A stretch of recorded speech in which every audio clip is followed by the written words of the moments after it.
Today I want to tell you about two huge mistakes that I often see buyers make when looking for a home.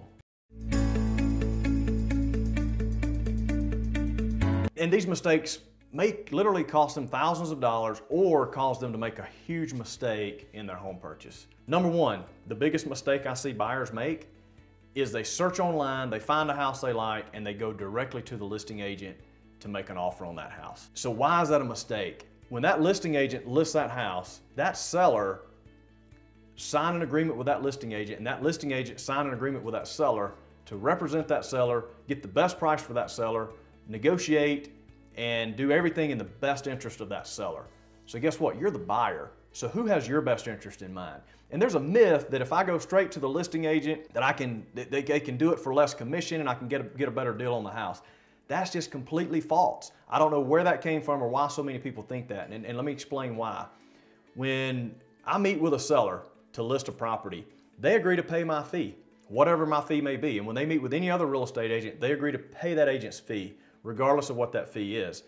And so what the agent does in an effort to cooperate with all the other agents in town, they say, hey, I'm gonna take a portion of my fee, typically it's half, I'm gonna take a portion of this fee and I'm gonna offer it to another company, another broker, another agent that might be representing a buyer that may be interested in this house.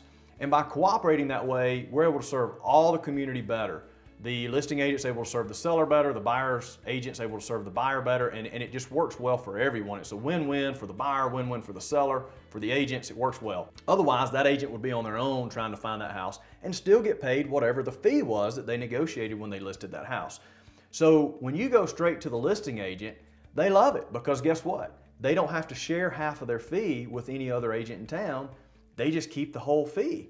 And so you are really at a disadvantage when you go directly to a listing agent because again, they're working for the seller, they're trying to get the seller the best deal, and it just puts you at a disadvantage. So that's one big mistake that I see buyers make. The second mistake I see buyers often make is simply working with the first agent that calls them back, or working with the first one that they get on the phone, or the first one they see on the internet, or the first one that'll turn the key for them.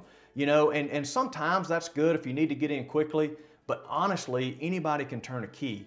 So my recommendation is find an agent that can really represent you, that's really gonna work hard for you, that knows the market, that's an expert. It really benefits you to do that. And again, as I stated earlier, the listing agent is gonna share half their fee with your buyer specialist or your buyer's agent. So it doesn't cost you to work with that agent, but you've got somebody on your behalf helping you to negotiate the price, negotiate repairs, make sure you're protected in the process, make sure you don't lose earnest money or make a mistake along the way. There's a lot of pitfalls, and we'll cover those in some other videos. But the buyer's agent, the buyer specialist that represents you, you want to make sure that they look out for you and protect you in the process. The other side of that, you may tell that listing agent, hey, I want you to represent me and the seller. Well, that gets convoluted too, because how do they really have your best interest and the seller's best interest at heart? So on my team, we split duties. Our buyer specialists only work with buyers. So when you call my office on one of our listings, guess what? You talk to one of the buyer specialists who's gonna be able to represent you in working with that seller. And that way, both parties have equal representation, both parties are protected and taken care of, and both parties have someone looking out for them. So when you call our office on a listing, you're gonna talk to a buyer specialist that can represent you. When you call 99% of the other agents on their listings, they're representing the seller. So just keep that in mind, and please don't make that mistake. Whether you work with us or pick another agent in town to represent you as a buyer, don't make the mistake of going directly to the listing agent and having no representation. Unless you're super experienced and super savvy home buyer, it's very likely you may make a mistake and it may cost you thousands of dollars. If we can help, you can find us online at woodallrealtygroup.com or AthensAreaHomesearch.com.